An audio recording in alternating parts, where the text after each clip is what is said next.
आने वाले मुस्तकबिल में, फ्यूचर में हम अपने युवाओं को बचाने की कोशिश कर रहे हैं, क्योंकि हमने हनुमान चालीसा पढ़ते हुए किसी को जैकेट में बम लगाकर फटते हुए नहीं देखा है। हम्म। हमने अल्लाह अकबर और अल जिहाद के नारे पर ही फटते हुए देखा है। तो कोई सही भी बात। इस्लाम को बदनाम नहीं कर रहा है। किसी ने ये नहीं कहा Jesus Christ God help me और फट गया। ये हमने नहीं देखा। बेसिकली हम पाकिस्तान से बहुत सारे वॉर जीते हैं, 4। हालिया में सर्जिकल स्ट्राइक के बारे में हम सबको पता है।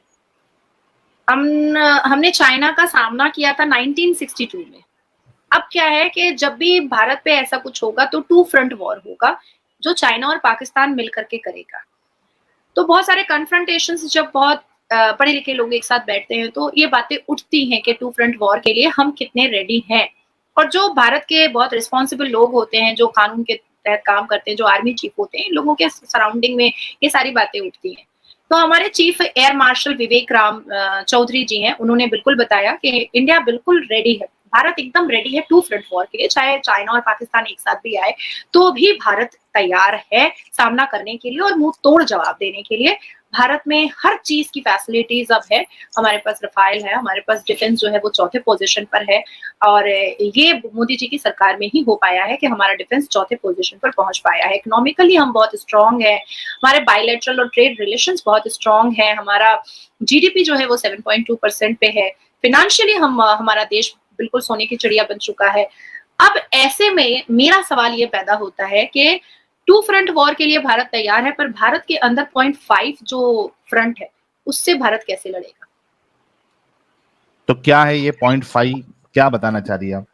ये मुझे तो समझ में आ रहा है लेकिन मैं चाहता हूँ कि आप बताएं।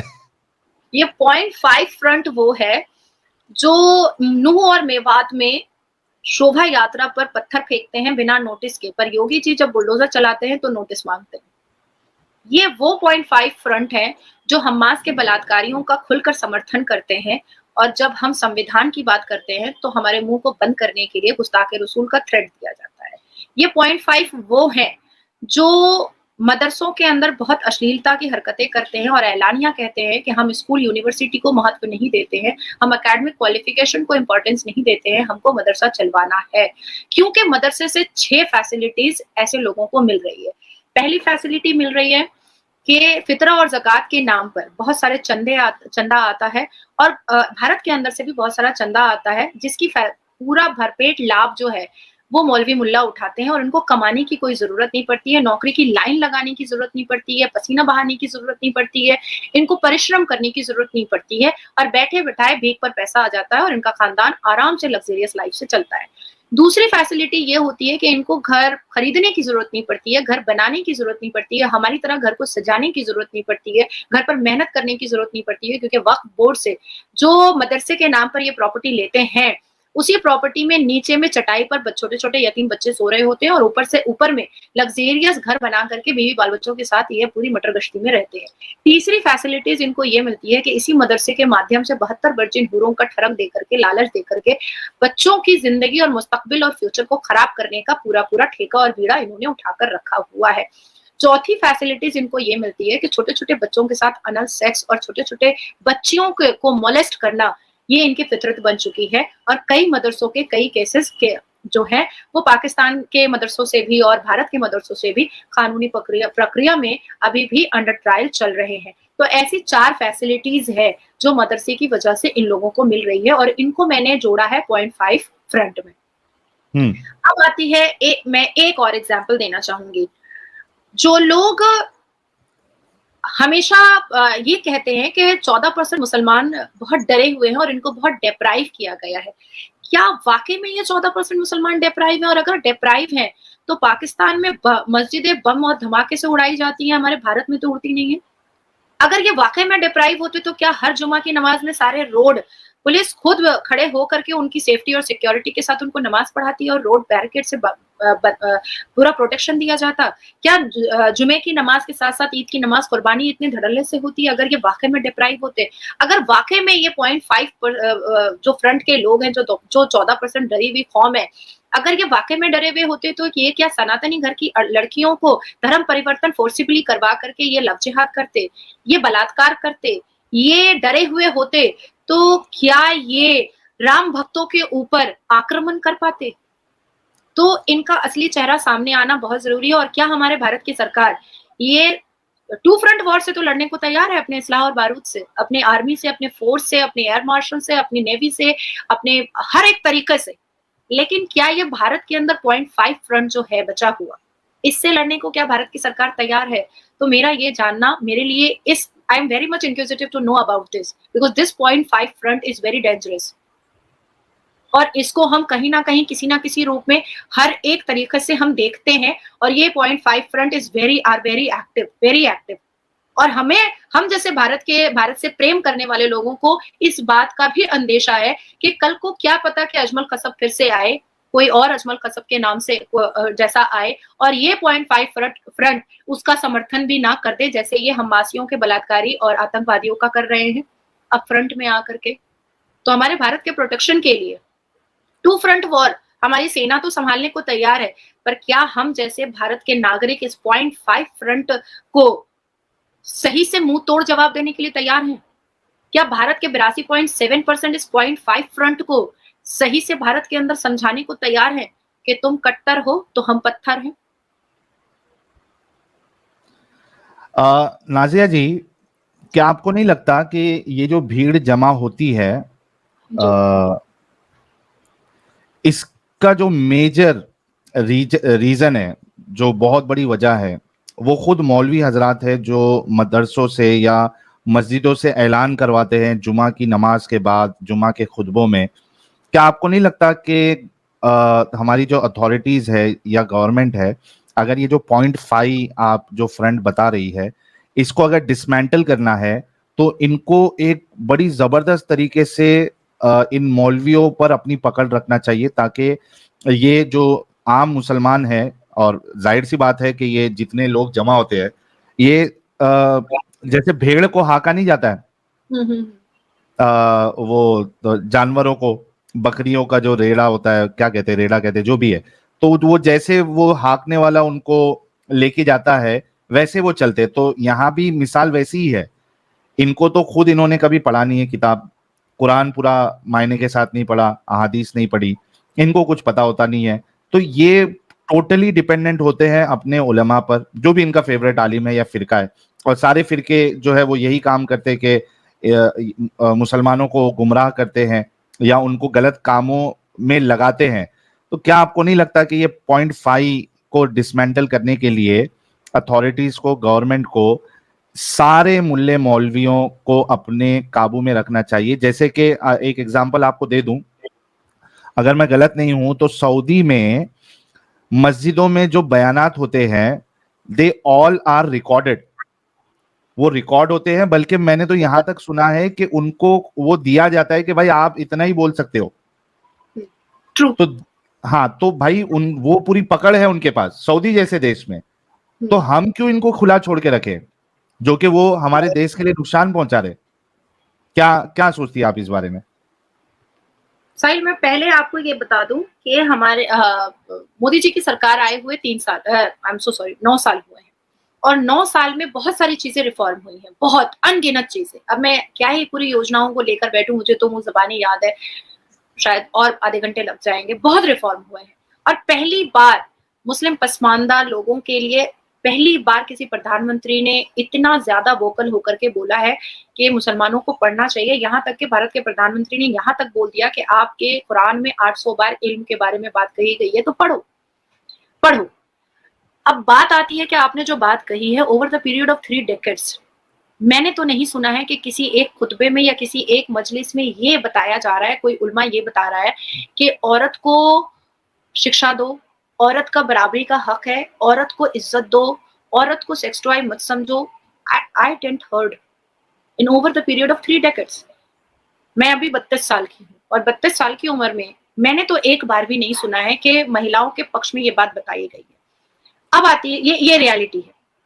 अब जो आपने सवाल कहा है, बिल्कुल ऐसा होना चाहिए, क्योंकि जब सऊदी अरबिया में क्राउन प्रिंस खुर्शीद कह सकते हैं कि भैया नमाज पढ़नी है ना, तो मस्जिद में पढ़ो या अपने घर में पढ़ो, बिल्कुल ऐसा ही है। जहां तहां पढ़ लेते हो, क्योंकि भारत में पढ़ लेते हैं। तो मैंने तो कई बार कह दिया है, ऐलानिया कहा है कि भाई जब तुमने मॉल में पढ़ना है, तुमने रोड पे पढ़ना है, तुमने बागीचे में पढ़ना है, तो इनका जवाब क्या होता है साहिल, कि अज़ान हो गई थी तो नमाज पढ़ना बहुत जरूरी था।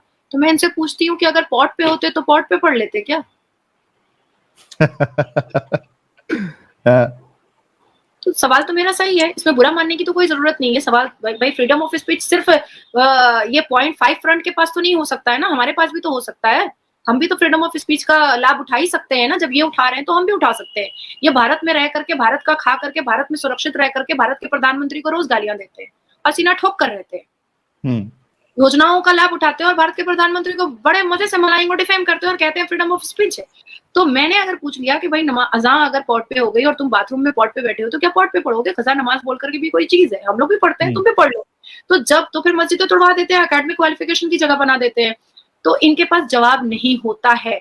तो ऐसे लोगों को पकड़ने के लिए देखो साहिल, मैं एक और बात कहना चाहूंगी। सऊदी अरबिया ना अब इसको पता है कि भैया मेरा तेल खत्म, 20-25 साल में मेरा खेल खत्म। अब मुझे तेल खत्म खेल खत्म, वाह। हाँ, तो अभी इनको क्या करना पड़ेगा? अभी इनको एकेडमिक की तरफ जाना पड़ेगा। आईआईटी रुड़की को हमारे भारत के ही आईआईटी को लिया है सऊदी अरबिया ने। तो बहुत सारे बायलैटरल रिलेशन जो है वो हमारे भारत के साथ सऊदी अरबिया के हुए हैं, बहरीन के हुए हैं, इजिप्ट के हुए हैं, इंडोनेशिया के हुए हैं। तो इनको अभी बिजनेस करना है, इनको अभी अपने देश को चलाना है। कितना दिन कुआं खोदेगा और तेल पिएगा और पिलाएगा? तो इनको समझ में आ चुका है कि अब हमें बिजनेस पर उतरना पड़ेगा। अभी आईपीएल को सऊदी अरबिया जो है, प्रिंस क्राउन जो है वो यूएई खरीद रहा है, तो ये बिजनेस पर अब उतर रहे हैं। लेकिन ये बात भारत के मुसलमानों को इसलिए नहीं पता है क्योंकि इनको कारोबार करके, मेहनत करके कमाना नहीं है, इनको चंदा वसूली करनी है, इनको फितरा ज़कात भीख पर रहना है। मांगो दे दो, अल्लाह के नाम पे दे दो, फितरा दे दो, ज़कात दे दो, एक अरबिक नाम दे देना है ताकि सनातनी समझे नहीं कि फितरा होता क्या है, ज़कात होता क्या है। जब इनको हम जैसे लोग आकर के समझाते हैं सनातनियों के फितरा और ज़कात का मतलब भीख होती है, तब समझ में वो ये इतना खड़क खड़क आयरन किया हुआ कुर्ता पजामा पहन करके निकलता है भीख मांगने के लिए। तो ऐसे लोगों को अब पकड़ने की का वक्त आ चुका है और मुझे ऐसा लगता है कि इनके साथ बैठ करके कन्फ्रंटेशन करने की जरूरत है कि आप चाहते क्या हैं। पहले इनकी राय सुनने की जरूरत है, क्योंकि मेरे जैसा मुसलमान इस भारत की महिलाओं को शिक्षित देखना चाहता है। मेरे जैसी मुसलमान लड़की भारत की महिलाओं को बड़े बड़े पदों पर देखना चाहती हूँ। मैं चाहती हूँ कि मुस्लिम बेटियां आईएएस बने, आईपीएस बने, इंजीनियर बने, डॉक्टर बने, जज बने, मैजिस्ट्रेट बने, वकील बने। मतलब जहां मैं देखूं वहां हर एक जगह पर 2-4 पदों पे, बड़े पदों पर मैं मुसलमान बेटियों को देखना चाहती हूँ। और मुसलमान बेटियां तभी पढ़ पाएंगी, तभी वोकल हो पाएंगी, तभी अपनी जुबान को खोल पाएंगी जब इनके शिकंजे से ये बाहर निकलेंगी तब। लेकिन मैं अपना एक एक्सपीरियंस बताना चाहता हूँ नाजिया जी। एक आपको और इक्का दुक्का लोगों को छोड़ के हमारा एक्सपीरियंस यही है यहाँ पे, चूंकि हम 2 साल से डिस्कशन कर रहे हैं, तकरीबन 2.5-3 साल से, कि हमने देखा है कि यहाँ पे हमसे जो बात करने आता है, चाहे वो इंजीनियर हो, सीए हो, साइंटिस्ट हो, सब तरीके के लोग आ चुके हैं इधर। Scientist, CA, engineer, IT engineer, civil engineer, सब तरीके के इंजीनियर, डॉक्टर्स, सारे लोग आ चुके हैं, पढ़े लिखे, अनपढ़, पीएचडी वाले। हमने ये देखा है कि जब वो इस्लाम पे बात करते हैं तो वो दिमागी अपंगता अपनी जाहिर कर ही देते हैं। तो मुझे ऐसा लगता है कि अगर आप जैसे भी बन गए तो भी बहुत अच्छी बात होगी। देखते हैं, उम्मीद करते हैं। बोलना चाहूंगी, देखो मुझे किसी भी धर्म से, मैं देखो संविधान में हाथ में ली हुई हूँ और मैं किसी भी धर्म से ज्यादा मैं इस कॉन्स्टिट्यूशन को बहुत वैल्यू करती हूँ। मेरी जिंदगी में संविधान से बढ़कर कुछ भी नहीं है। मेरे घर की रोटी रोजी मेरे इस प्रोफेशन से चलती है, तो मैं इसके लिए बहुत लॉयल हूँ। वाह। मैं किसी भी धर्म को खराब नहीं कहती हूँ और ना कहना चाहूंगी। मैं नहीं कहूंगी आप अपने धर्म, क्रिश्चियन अपना धर्म माने, यहूदी अपना धर्म माने, हर कोई अपने अपने धर्म का मान मर्तबा बिल्कुल रखे और होना भी चाहिए, बिल्कुल होना चाहिए। पर राइट को राइट और रॉन्ग को रॉन्ग, ब्लैक को ब्लैक और व्हाइट को व्हाइट बोलने की हिम्मत रखनी चाहिए, हिम्मत रखनी चाहिए। अब आती है बात कि लोग कहते हैं कि कुछ ऐसे लोग अभी बाहर आ गए हैं जो इस्लाम धर्म को बदनाम करते हैं। नहीं, बदनाम नहीं किया जा रहा है, बिल्कुल नहीं किया जा रहा है। आने वाले मुस्तकबिल में, फ्यूचर में हम अपने युवाओं को बचाने की कोशिश कर रहे हैं, क्योंकि हमने हनुमान चालीसा पढ़ते हुए किसी को जैकेट में बम लगाकर फटते हुए नहीं देखा है। हमने अल्लाह अकबर और अल जिहाद के नारे पर ही फटते हुए देखा है। तो कोई सही भी बात। इस्लाम को बदनाम नहीं कर रहा है। किसी ने ये नहीं कहा Jesus Christ God help me और फट गया। ये हमने नहीं देखा, यहाँ तक के भारत में नहीं देखा, यहाँ तक के फॉरेन कंट्रीज में नहीं देखा। अभी देखो आप, बहुत बहुत छोटी सी, बहुत मामूली सी बात है। फ्रांस में एक केस फाइल हुआ था वहां के कोर्ट में, वहां के टॉप कोर्ट में, और वहां पर कुछ मुसलमान महिलाओं ने कहा कि हम हिजाब पहनेंगे। फ्रांस के कोर्ट ने, पता है साहिल आपको क्या बात कहा? कि ठीक है, जी। अगर आपके मजहब की बात है तो आप अपने मजहब की किताब में दिखा दीजिए कि लफ्ज हिजाब लिखा हुआ है, बोरका लिखा हुआ है, दिखा दीजिए। नहीं दिखा पाए, इस्लामिक प्रीचर नहीं दिखा पाए, और वो केस खत्म कर दिया गया। ऊपर से पेनल्टी दे करके खत्म किया गया। पेनल्टी दे करके जो वकील खड़े हुए थे उनको पेनल्टी दी गई और खत्म कर दिया गया कि भाई आप तो दिखा ही नहीं पाए। लफ्ज जिल्बाब दिखा पा रहे हैं आप, जिसका मतलब होता है अरबिक में जिल्बाब, और उसके इंग्लिश में मतलब होती है लूजर आउटफिट। तो बुर्का और नकाब तो नहीं दिखा पाए आप। तो उसी तरीके से मैं एक जोक जाते जाते सुना देती हूँ कि एक बार एक लड़का अल जिहाद के नाम पर एक जगह 72 वर्जिन गुरों के लालच में बम फोड़ने गया, काफिरों को मार। ठीक है, सुनो बहुत अच्छा है।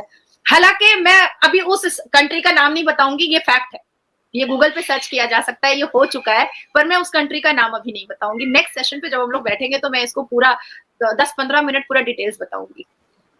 तो अनफॉर्चुनेट वहां के जितने भी लॉ एंड ऑर्डर जो हैं वो उनको पता चल गया कि कुछ मुस्लिम समुदाय के लोग हैं जो बम फोड़ने के लिए जा रहे हैं।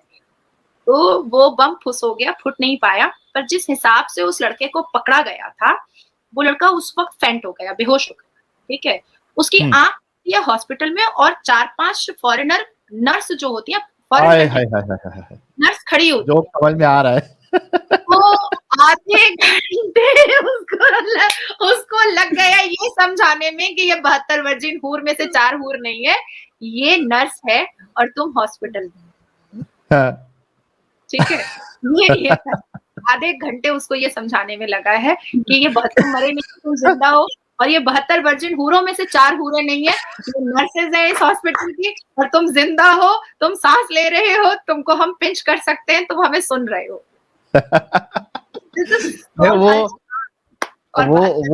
वो एटलीस्ट इस बात पे तो कंफ्यूज हुआ होगा कि जिस तरीके का डिस्क्रिप्शन हूरो का बताया है, तो वो तो ऐसे व्हाइट कपड़े में, नर्स के कपड़ों में तो नहीं होगी। उसके तो 70 लिबास होंगे, वो भी ट्रांसपेरेंट।